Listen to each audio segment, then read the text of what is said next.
Halo penonton Wati, gimana? Masih pelangap-pelongo sambil bilang waduh? I looked down, knowing that Mrs. We're going to miss you, Matt. 600 km di atas permukaan bumi, ada beberapa orang astronot ditugaskan untuk memperbaiki salah satu stasiun milik NASA yang sedang mengalami malfunction. Shit. I'm used to a basement lab in a hospital where things fall to the floor. Luar angkasa adalah tempat yang sangat gelap akan tetapi mengagumkan. Pergi ke luar angkasa adalah impian setiap orang, tapi percayalah tidak ada apapun di luar sana. Tidak ada tekanan udara, tekanan suara, oksigen, gravitasi, ojek online, tukang cilor, mimi peri, ataupun cogil. Tidak ada semuanya, tidak ada oksigen maupun gravitasi, membuat hidup di luar angkasa menjadi mustahil. Get used to it. Sudah sekitar 1 mingguan mereka menjalani misi di luar angkasa, dan hari ini adalah hari terakhir misi mereka, dan besok mereka bisa pulang ke bumi. Dan inilah Centong, Law, dan inilah Gravity.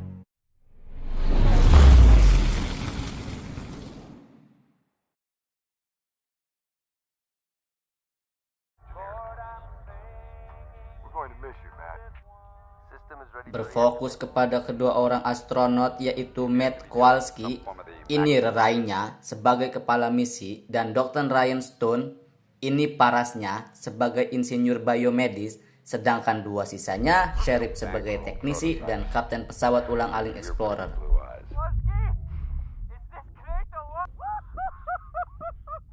Mereka menempelkan teleskop pada badan pesawat untuk mempermudah perbaikan. Ryan berkata, masih terdapat masalah pada panel komunikasinya, butuh sekitar 1 jam untuk menyelesaikannya. Surprisingly, 1 hour. Alex is the perfect. Sementara Kowalski berputar-putar tidak jelas menggunakan jet udaranya. Ia ingin memecahkan rekor seberapa lama manusia itu bisa melakukan EVA dengan sisa bahan bakar 30% atau 5 jam penggunaan. Break Anatoly Solovyev spacewalking record. It seems like Nah, buat penonton Wati yang belum tahu apa itu EVA, EVA itu adalah singkatan dari Extravehicular Activity yang artinya melakukan aktivitas di luar pesawat angkasa. Mission Control di bumi, Houston itu sebutan markas NASA yang ada di bumi ya, juga melakukan komunikasi secara intensif dan memastikan misi berjalan dengan baik. Sesaat kemudian, Houston kembali menghubungi Kowalski untuk memberikan kabar buruk karena pihak Rusia menembakkan sebuah rudal untuk menonaktifkan satelit mereka yang sudah tidak berfungsi. Nah, yang jadi masalahnya, puing-puing ledakan itu tidak langsung jatuh ke bumi, melainkan meluncur pada orbit bumi dengan kecepatan peluru. Roger, Matt. Contact with debris. Debris is from a BSE sat. Puing-puing ledakan menimbulkan efek berantai, menabrak satelit lain termasuk satelit komunikasi, sehingga komunikasi juga bisa terputus kapan saja yang diakibatkan dari puing-puing tersebut. I have a bad feeling about this mission. Karena itu, Houston meminta misi dibatalkan dan mereka harus segera menjalani prosedur evakuasi darurat. Tidak ada pilihan selain misi itu harus dibatalkan. Ahead, Houston. Mission abort. Repeat. Mission. Kemudian Kowalski memerintahkan para kru untuk masuk ke dalam pesawat, namun belum sempat menyelamatkan diri. Ya, puing-puing pecahan pesawat mulai berdatangan lalu menghantam apapun yang mereka lewati, termasuk mengarah ke para astronot yang sedang mengerjakan tugas tersebut. Pesawat ulang-aling dan teleskop pun hancur berkeping-keping. Para kru menjadi terseret dan berputar-putar ke segala arah. Sementara Ryan Stone terjebak pada salah satu bagian stasiun yang berputar terkena puing-puing. Attach that arm to carry you too far. Listen to my voice. Para astronot kini kehilangan kontak dengan Houston dan Ryan pun masih berputar-putar tak menentu di luar angkasa bersama bagian stasiun. Sementara Kowalski masih terikat dengan stasiun utama. Man down. Kowalski memandu Ryan untuk segera melepaskan diri dari ikatan tali sabuk pengaman yang menyangkut di puing-puing pecahan stasiun lain dengan melepas sabuk pengaman yang mengikat dirinya pada bagian stasiun tersebut. Do it now. Setelah berhasil melepaskan sabuk tersebut, Ryan malah terhempas jauh dan melayang bebas di angkasa, meninggalkan Kowalski dan stasiun. Untungnya, Kowalski melihatnya dan meminta Ryan untuk tetap tenang. Ia akan menyusulnya menggunakan jet udara. Wanna relax. Copy? Gotcha. Setelah bertemu, Kowalski mengikatkan tali pada Ryan agar tidak terpisah lalu bersama-sama kembali ke pesawat mereka. Namun, setelah sampai stasiun NASA, mereka mendapati kerusakan yang sangat parah yang tak mungkin membawa mereka kembali lagi ke bumi. Ditambah lagi, semua kru dan para astronot telah tewas.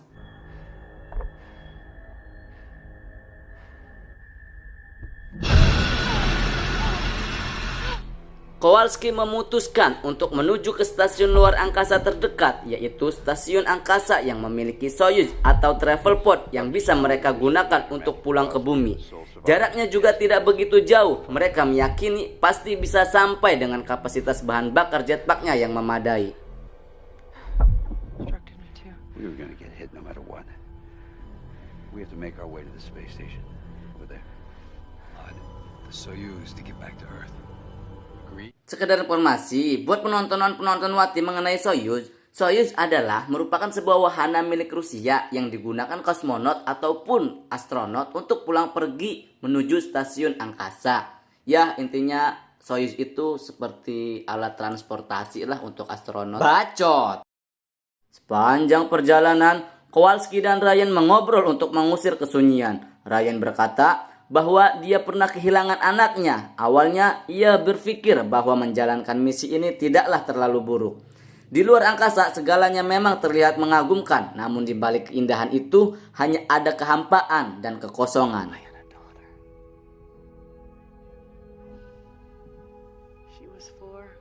Tidak disadari, stasiun semakin dekat, namun oksigen milik Ryan hanya tersisa 1%. Lalu Kowalski menenangkannya kalau di bajunya juga ada oksigen cadangan. Kemudian Kowalski mencoba menghubungi stasiun, namun tidak ada jawaban.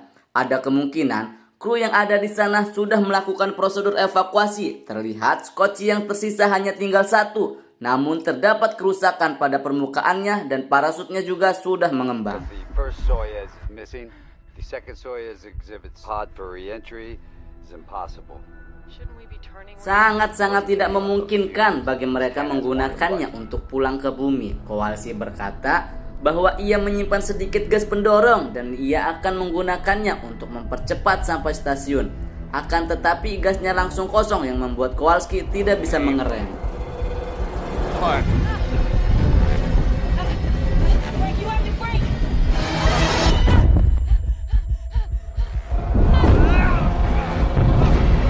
Mereka menabrak stasiun yang membuat tali pengikat mereka terputus. Beruntung kaki Ryan tersangkut kabel dan ia berhasil menangkap tali Kowalski sebelum ia terbang bebas. Dan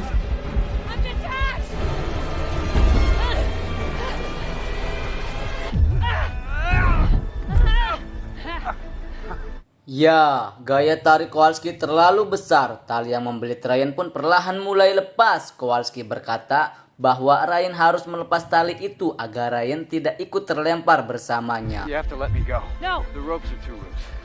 Or we both No, die. you go, we're fine. Sehingga demi menyelamatkan Ryan, Kowalski rela mengorbankan dirinya dengan melepaskan talinya sendiri dan melayang jauh di angkasa. Sementara Ryan tertarik kembali menuju stasiun.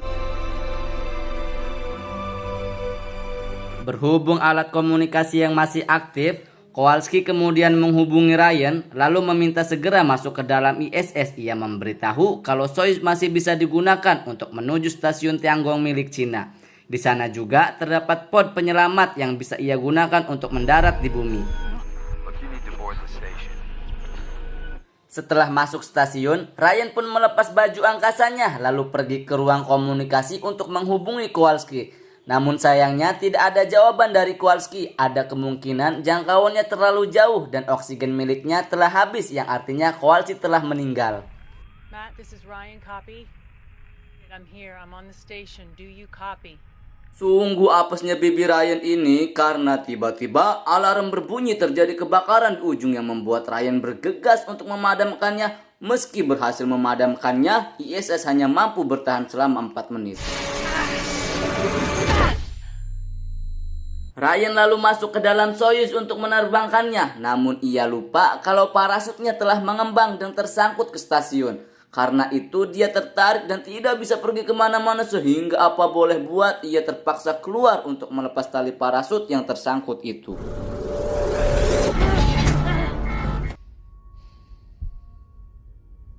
Kemudian puing-puing itu pun berdatangan lagi menghancurkan apapun yang dilewatinya termasuk ISS. Namun berkat sutradara dan kejadian tersebut, tali parasutnya bisa terlepas yang membuat Ryan segera mengarahkan Soyuz menuju stasiun Tiangong milik Cina.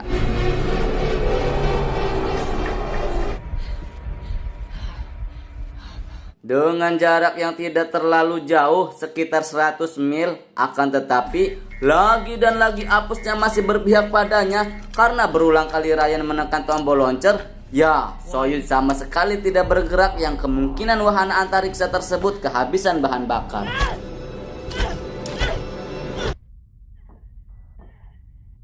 Ryan pun kemudian menghubungi Houston atau siapapun yang bisa mendengarnya termasuk saluran warga sipil. Syukur-syukur ia bisa terhubung dengan para ojek online. Loh, terdengar ada suara anak kecil dan anjing menggonggong. Nampaknya mereka tidak mengerti ucapan Ryan dan tidak meresponnya lagi.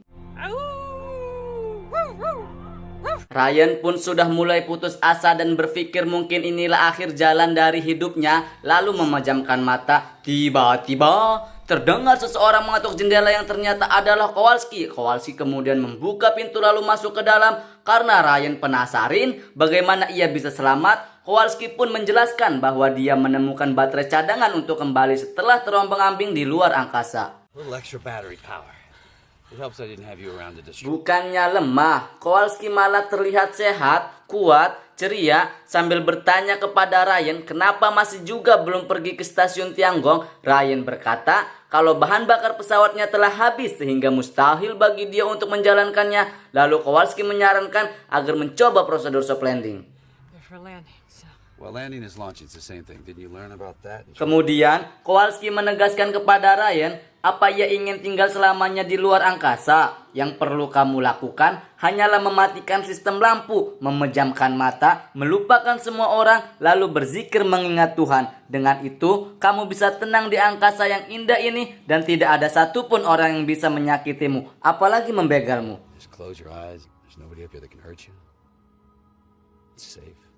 Sebenarnya, Kowalski juga memahami bahwa Ryan belum bisa melupakan anaknya yang telah meninggal. Namun ia harus tahu bahwa hidup bukan hanya sekedar bertahan hidup. Namun hidup juga harus berjuang dan berdoa. Seperti apa yang dikatakan oleh Abang Haji kita, yaitu Abang Haji Roma Irama. Berjuang, berjuang, berjuang sekuat tenaga. Tetapi jangan lupa perjuangan harus pula disertai doa.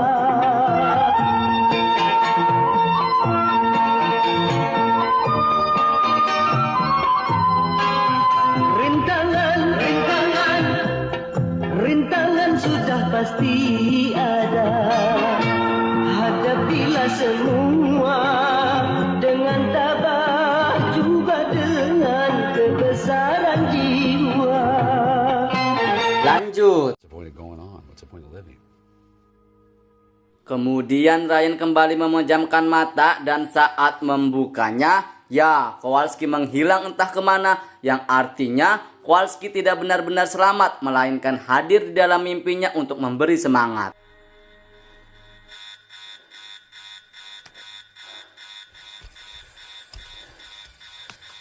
Setelah dapat petunjuk dari Kowalski, Ryan lalu mengambil buku manual untuk menjalankan prosedur pendaratan. Ia meyakini kedatangan Kowalski di dalam mimpinya bukan sebuah kebetulan, melainkan sebuah makna akan tetap kuat menjalani kehidupan. Prosedur pendaratan memang untuk kembali ke bumi, tapi dengan keadaan Soyuz yang tidak memungkinkan, setidaknya Soyuz bisa terbang mendekati stasiun Tiangong sebelum jatuh ke atmosfer. Lalu Ryan melontarkan dirinya keluar menggunakan tabung udara untuk mencapai stasiun Tiangong. Namun saat Ryan mencapainya dari kejauhan, lagi dan lagi terlihat puing-puing satelit yang bergerak mendekatinya. Ryan bergegas masuk ke stasiun sebelum puing-puing itu menghancurkannya, dan stasiun itu pun tidak luput dari hantaman. Maka sebelum hancur berkeping-keping, Ryan harus segera masuk ke kapsul penyelamat lalu menjalankan prosedur evakuasi.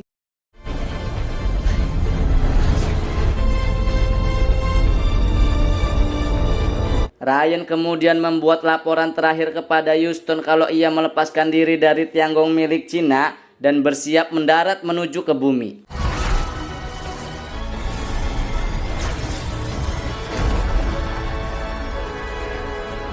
Beberapa mil sebelum jatuhnya ke permukaan, kemudian parasut mengembang bersamaan dengan itu, pusat kontrol menghubunginya dan akan segera mengirim tim penjemput. Beruntung karena berkat sutradara, Ryan mendarat di atas air yang membuatnya terhindar dari benturan keras, dan akhirnya setelah melewati situasi di orbit bumi yang sangat menegangkan di luar angkasa, Ryan pun selamat.